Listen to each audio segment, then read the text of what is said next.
సునాదస్వరము December 23. దావీదు కుమారుడైన యోసేపు నీ భార్య అయిన మరియను చేర్చుకొనుటకు భయపడకము, ఆమె గర్భము ధరించినది పరిశుద్ధాత్మ వలన కలిగినది. మత్తయి సువార్త 1వ అధ్యాయము 20వ వచనం. యోసేపు నీతిమంతుడై ఉన్నాడు. ఆమెను అవమానపరచనొల్లకుండా రహస్యంగా మరియను విడిచిపెట్టాలని ఉద్దేశించాడు.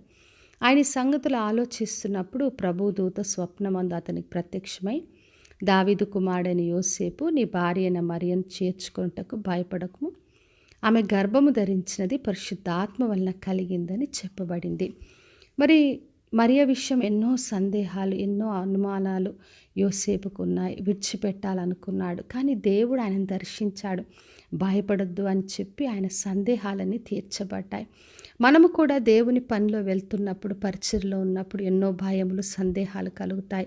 మరి ఏ విధంగా అయినా కానీ మనము ఈ పని చేయలేము, దీన్ని విడిచిపెట్టాలి, ఇంకా కాదనుకునే పరిస్థితులు ఉంటాయి. అయితే దేవుడు దర్శించినప్పుడు ప్రతి సందేహము తొలగించబడి మనము ధైర్యంతో, విశ్వాసంతో ముందుకు కొనసాగుతాం.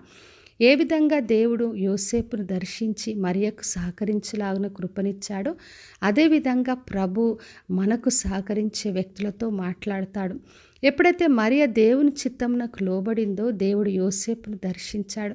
చాలాసార్లు పరిచర్య విషయంలో మనకు భార్య కానీ భర్త కానీ సహకరించలేరు, మరి కుటుంబ వ్యక్తులు సహకరించరు, లేదంటే పరిస్థితులు వ్యతిరేకంగా ఉన్నాయని ఎన్నో సందేహాలు, భయాలతో పని చేయలేం.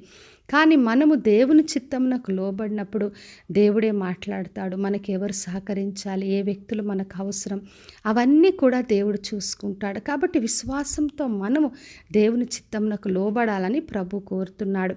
సామెతల గ్రంథం 16వ అధ్యాయం 7వ వచనంలో చదివినప్పుడు, ఒకని ప్రవర్తన యెహోవాకు ప్రీతికరముగా నున్నప్పుడు ఆయన వాని శత్రువులను సహా వాని మిత్రులుగా చేయనని రాయబడింది.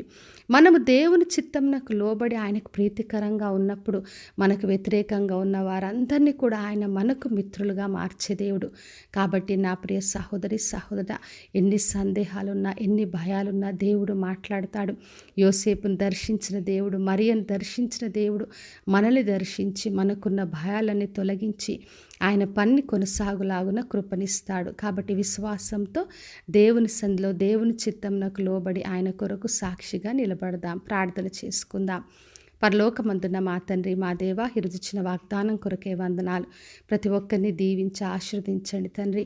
వారికి ఉన్న భయములు, సందేహాలన్నీ తొలగించి మీ పరిచర్లో తండ్రి ధైర్యంగా ముందుకు కొనసాగే కృపను అందరికీ దయచేయమని యేసు నామములో అడిగి వేడుకొంచున్నాను తండ్రి, ఆమెన్. ఈ శుభవచనము వినుచున్న ప్రతి ఒక్కరి జీవితంలో నెరవేర్చబడునుగాక. నేను మీ ప్రియ సహోదరి మంజులా చరణ్.